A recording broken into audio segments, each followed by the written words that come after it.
Hello friends. आज के video segment में हम पावर बीआई के जो डिफरेंट डिफरेंट हमें चार्ट से ग्राफ्स दिए होते हैं उन पर डिस्कशन करेंगे। आपके सामने एक पावर बीआई की फाइल ओपन है। यहाँ पर मैंने एक सैम्पल प्रोजेक्ट लोड किया हुआ है और यही फाइल हम सभी विजुअल सीरीज के लिए यूज कर रहे हैं। तो clustered column chart and clustered bar chart हम पहले सीख चुके हैं। इसकी वीडियोस इसी प्लेलिस्ट में अवेलेबल है, आप जाके चेकआउट कर सकते हैं। तो आज हम बात करेंगे स्टैक कॉलम चार्ट के बारे में या बार चार्ट के बारे में। सबसे पहले समझते हैं कि कॉलम चार्ट और बार चार्ट का क्या डिफरेंस होता है। कि कॉलम चार्ट मतलब जो वर्टिकली जो कॉलम चार्ट होता है और बार चार्ट जो है वो हॉरिजॉन्टली होता है, मतलब एक तरह से लेटा हुआ है, वो उसे हम बार चार्ट बोलेंगे। और जो बट हॉरिजॉन्टली परपेंडिकुलर है तो ये हमारा वर्टिकल जो हो गया, ये हमारा कॉलम चार्ट रहेगा। तो कोई भी चार्ट जो अगर ऐसे है तो हम उसे कॉलम चार्ट बोलेंगे, और यदि वो इस डिजाइन में है तो उसे हम बार चार्ट बोलेंगे। बाकी कॉलम चार्ट और बार चार्ट की जो भी सेटिंग वगैरह है उसमें कोई डिफरेंस नहीं है, सेम है। यदि आप बार चार्ट सीख लेते हैं तो कॉलम चार्ट की सेटिंग बिल्कुल सेम है। तो आज हम स्टैक, आप यहाँ देख पा रहे होंगे, ये स्टैक बार चार्ट और स्टैक कॉलम चार्ट के बारे में सीखेंगे। दोनों मैंने आपको पहले बताया कि कॉलम चार्ट तो ये स्टैक चार्ट, ये बार चार्ट और कॉलम चार्ट में कोई ज्यादा डिफरेंस नहीं है, वो आप समझ सकते हैं। तो सबसे पहले इसका मतलब देखते हैं। तो हम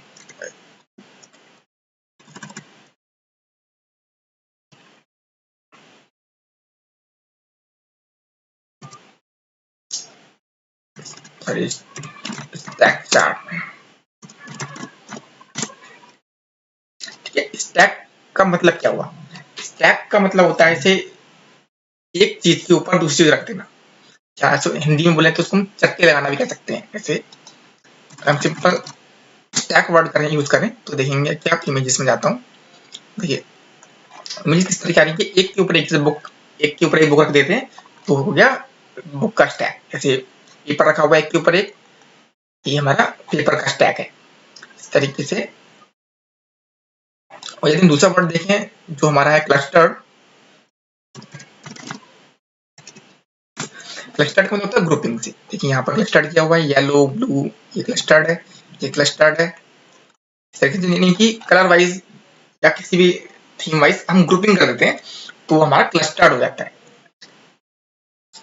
तो हम वापस आते हैं अपने इस पर पावर बीआई फाइल पर, ठीक है। तो ये जो चार्ट ऑलरेडी बना हुआ है इसके अंदर ये हमारा ग्रुपिंग हो रखी है इनकी, बैच के लिए ये ग्रुपिंग, ये ग्रुपिंग, ये ग्रुपिंग। तो ये हमारा क्लस्टर्ड चार्ट है, क्लस्टर्ड कॉलम चार्ट, क्योंकि अभी हॉरिजॉन्टली भी है और क्लस्टर्ड भी है। और ऐसे ही ये क्लस्टर्ड भी है और वर्टिकली भी है, तो ये क्लस्टर्ड बार चार्ट हुआ। तो अब हम सीखेंगे स्टैक चार्ट। स्टैक चार्ट क्या हुआ? एक सिंपल हम यहाँ पर लेते हैं। सबसे पहले हम स्टैक बार चार्ट लेते हैं, इसका नाम दे देते हैं हम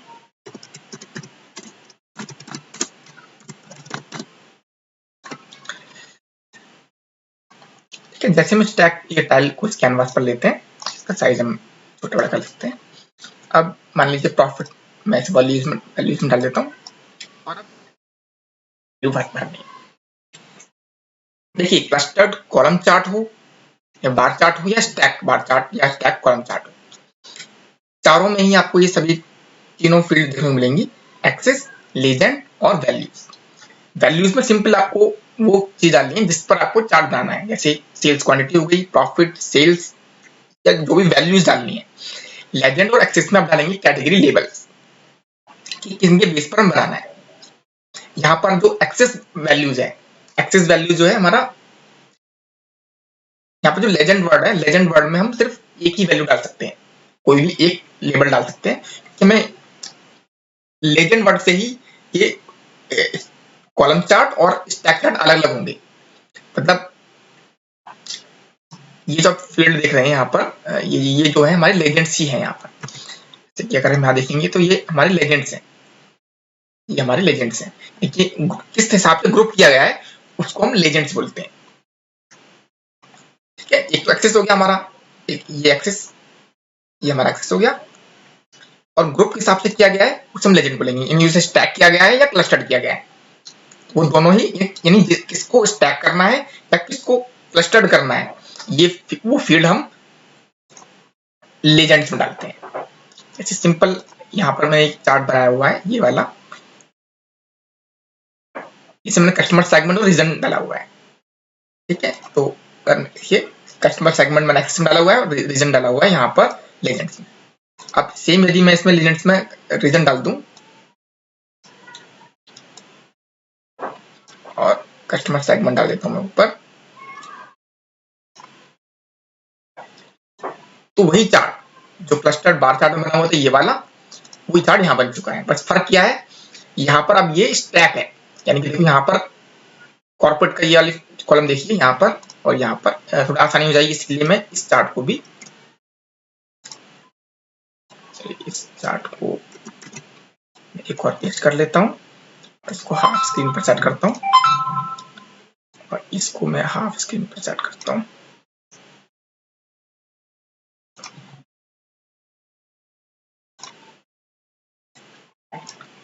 देखिए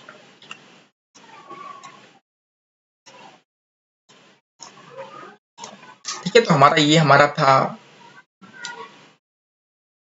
इसको मैं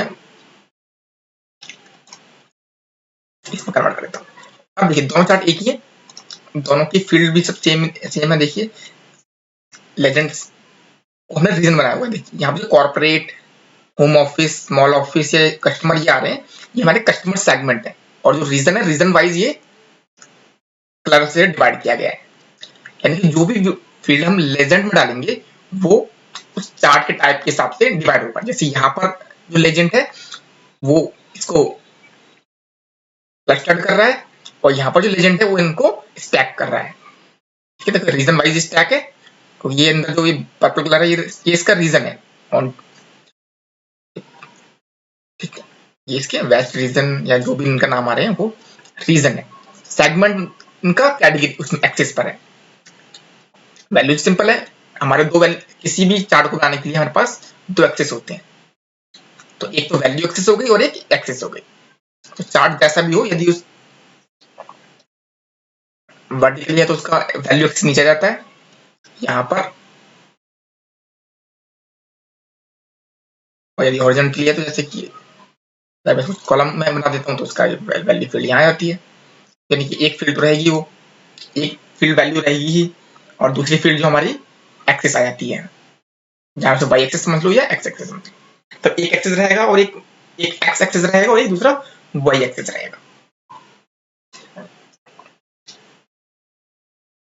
तो आते हैं हमारा स्टैक बार चार्ट पर। होप आपको समझ में आया होगा कि एक बार मैं फिर से रिवाइज कर देता हूँ। क्लस्टर्ड मींस ग्रुप होता है, इसे हम ग्रुप कह सकते हैं। तो जो ये अभी सामने आपके चार्ट दिखाई दे रहा है, ये वाला जो चार्ट दिखाई दे रहा है ये हमारा ग्रुप है। तो ये एक तरह से क्लस्टर्ड है, और ये कॉलम की जगह बार में है, तो इसलिए क्लस्टर्ड बार चार्ट कहेंगे इसे।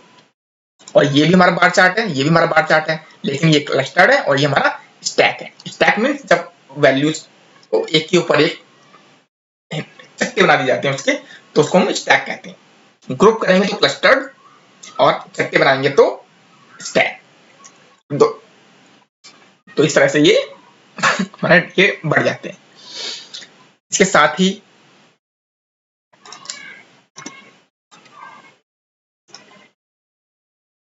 इसी फील्ड को यदि मैं, अब हम आते हैं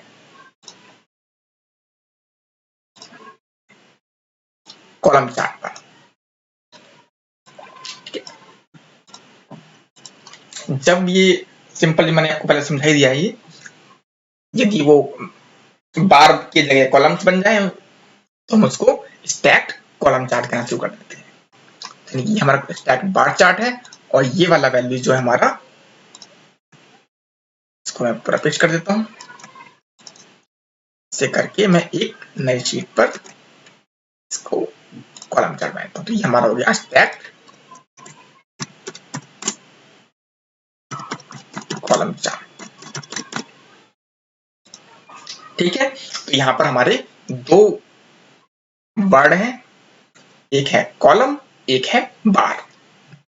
जब हम कॉलम की बात करते हैं तो वो एक वर्टिकली बात करते हैं, और जब बार की बात करते हैं तो वो हॉरिजॉन्टली होते हैं। ठीक है, और दूसरे जो टाइप है वो है हमारा क्लस्टर्ड, एंड स्टैक। जब ग्रुप कर दिया जाता है, अलग अलग ग्रुप है लेकिन अलग अलग वैल्यूज हैं। अब देख रहे हो एक ही चार्ट पर ये डिस्प्ले है लेकिन अलग अलग वैल्यूज हैं जिनको पास रख दिया गया है, तो ये ग्रुप कर दिए गए हैं। जब ग्रुप कर दिया जाता है तो उसे हम बोलेंगे क्लस्टर्ड, चाहे वो कॉलम चार्ट हो या बार चार्ट हो। और जब उनको एक ही कीवर्ड तक ला दिए जाते हैं कि मतलब उनको उन सभी का समीशन से हमें वैल्यूज देखनी है और उनको अलग अलग उनका पार्ट डिवाइड होना चाहिए, तो हम स्टैक चार्ट बनाते हैं। तो स्टैक चार्ट हो, बार चार्ट हो या कॉलम चार्ट हो। अगर आपको विजुअल सीरीज की ये वीडियो समझ आ रही है, आप चाहते हैं विजुअल सीरीज पर और वीडियोस बनाऊं, पाई चार्ट या टेक्स्ट बॉक्स और भी बहुत सारे हैं जैसे फिल्टर्स, स्लाइसर्स, टेबल्स, मैट्रिक्स पर या 100% स्टैक कॉलम चार्ट, फनल वगैरह, और इन सब के बारे में यदि आप और जानना चाहते हैं और आपको इस तरह की वीडियो सीरीज पसंद आ रही है तो मुझे कमेंट कीजिए, कमेंट में लिख के मुझे बताइए ताकि मैं और वीडियोस, इस तरह की वीडियोस भी बना सकूं।